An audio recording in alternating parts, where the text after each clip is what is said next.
ఈరోజు తెలంగాణ రాష్ట్ర ప్రభుత్వం తరఫున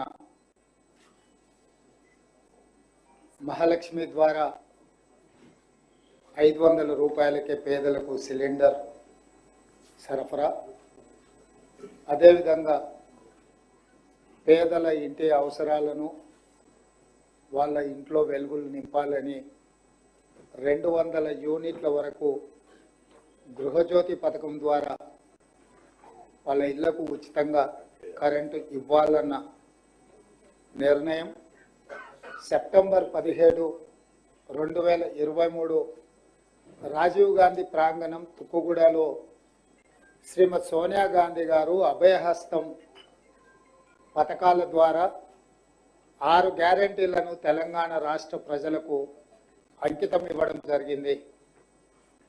ఆ రోజు శ్రీమతి సోనియా గాంధీ గారు ఏ విధంగా అయితే తెలంగాణ రాష్ట్రం ఇస్తా అని మాట ఇచ్చి తెలంగాణ రాష్ట్రం ఇచ్చిండ్రో, అదేవిధంగా తెలంగాణ రాష్ట్ర ప్రజలకు 6 గ్యారెంటీలను నేను హామీ ఇస్తున్నా, వాటిని తప్పకుండా అమలు చేసి తీర్తాము అని చెప్పి శ్రీమతి సోనియా గాంధీ గారు తుక్కుగూడలో రాజీవ్ గాంధీ ప్రాంగణంలో తెలంగాణ ప్రజలకు గ్యారెంటీ ఇవ్వడం జరిగింది.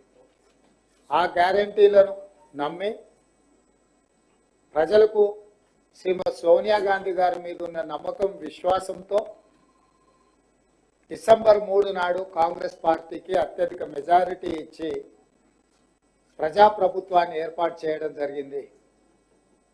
డిసెంబర్ 7 నాడు ప్రమాణ స్వీకారం చేసిన మేము డిసెంబర్ 9, 2023 నాడు ఆర్టీసీలో మహిళలకు ఉచిత ప్రయాణము, రాజీవ్ ఆరోగ్యశ్రీ పథకాలను రెండింటిని ప్రమాణ స్వీకారం చేసిన 48 గంటల్లోనే అమలు చేసి నిరంతరాయంగా ఇప్పుడు ప్రజలకు ఆ 2 పథకాలను అమలు తీసుకురావడం జరిగింది. ఇప్పుడు మళ్ళీ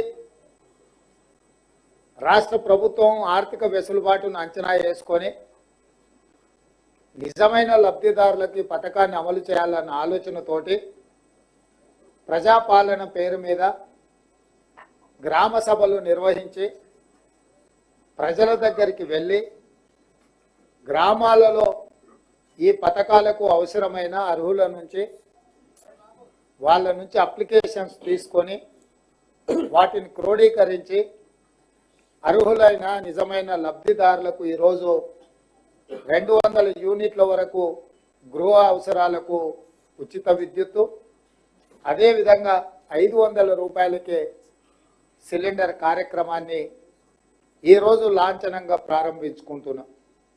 వాస్తవంగా మీకు అందరికీ తెలుసు, చేవెళ్లలో ఈ కార్యక్రమాన్ని పెద్ద ఎత్తున 1,00,000 మంది మహిళల సమక్షంలో శ్రీమతి ప్రియాంక గాంధీ గారు కూడా సభకు హాజరయ్యి కార్యక్రమాన్ని ప్రారంభించాలి అని చెప్పి ప్రభుత్వం నిర్ణయించుకున్నది.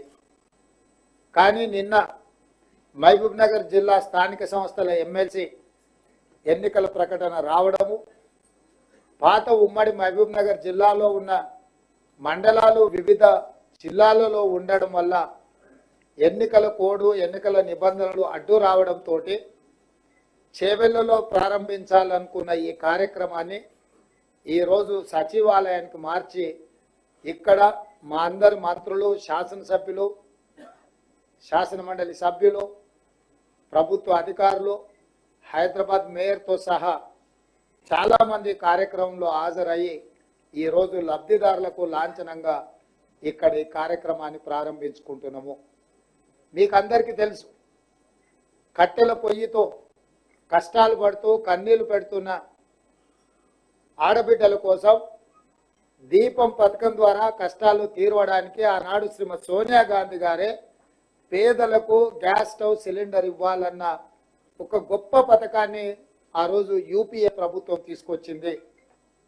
ఆనాడు సిలిండర్ గ్యాస్ పొయ్యి సిలిండర్ ధర 400 రూపాయలకే మహిళలకు అందుబాటులోకి తీసుకొచ్చి పేదల కష్టాలు తీరవాలని ప్రయత్నం చేసింది.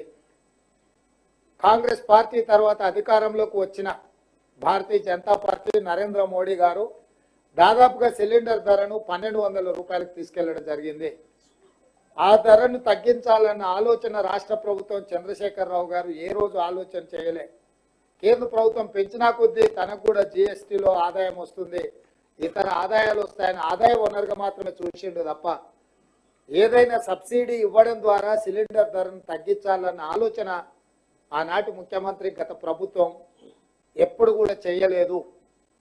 అందుకే 6 గ్యారెంటీలలో భాగంగా ఇచ్చిన మాట నిలబెట్టుకుంటూ భవిష్యత్తు ప్రణాళికలను రచించుకుంటూ ఈరోజు ఎన్నికల కోడ్ వల్ల ప్రియాంక గాంధీ గారి పర్యటన రద్దవడమే కాకుండా చేవెళ్లలో ప్రారంభించాలనుకున్న ఈ 2 పథకాలను సచివాలయంలో ఇప్పుడు ప్రారంభించుకొని ఇక్కడి నుంచి అక్కడ బహిరంగ సభకి వెళ్ళి మహిళల కళ్ళల్లో ఆనందం చూడాలి, ఆడబిడ్డలతో మేమందరం కలిసి ఈ ఆనందంలో భాగస్వామ్యం కావాలి అని చెప్పి మంత్రివర్గ సహచరులు అందరూ కూడా చర్చించి నిర్ణయం తీసుకొని ఈరోజు ఈ కార్యక్రమాన్ని చీఫ్ సెక్రటరీ శాంతకుమారి గారు ఇక్కడ ఏర్పాటు చేసి అదేవిధంగా సివిల్ సప్లైస్కు సంబంధించిన అధికారులు, అదేవిధంగా ఎనర్జీ డిపార్ట్మెంట్కి సంబంధించిన అధికారులు చాలా రోజుల నుంచి వివిధ సంస్థలతో సంప్రదించి మాట్లాడి ఇది ఏమాత్రం పేదలకు ఇబ్బంది జరగకుండా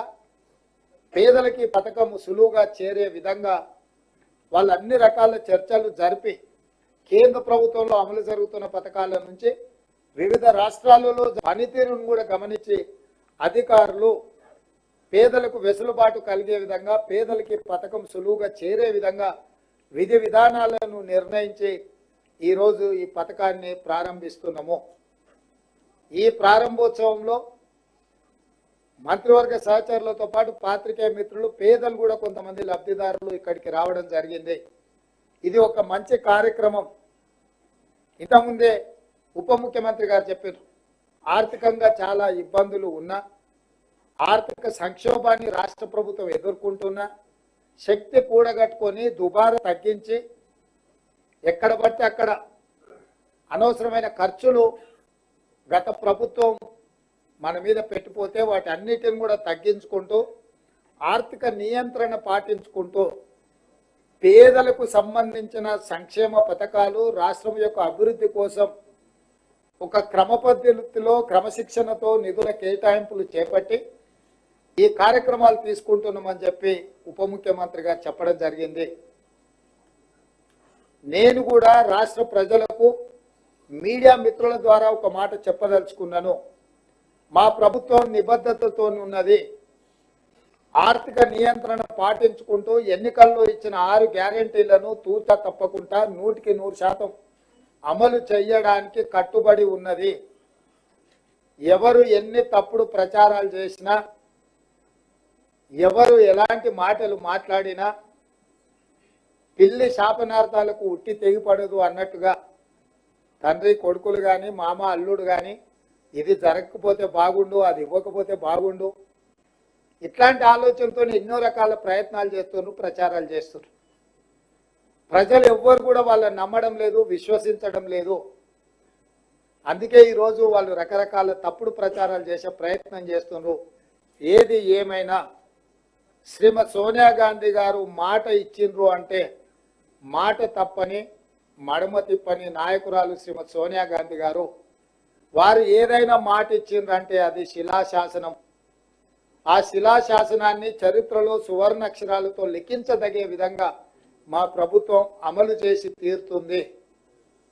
సోనియా గాంధీ గారు ఇచ్చిన మాట ఏది కూడా ఈ రాష్ట్ర ప్రభుత్వం అమలు చేయకుండా ఊరుకోదు.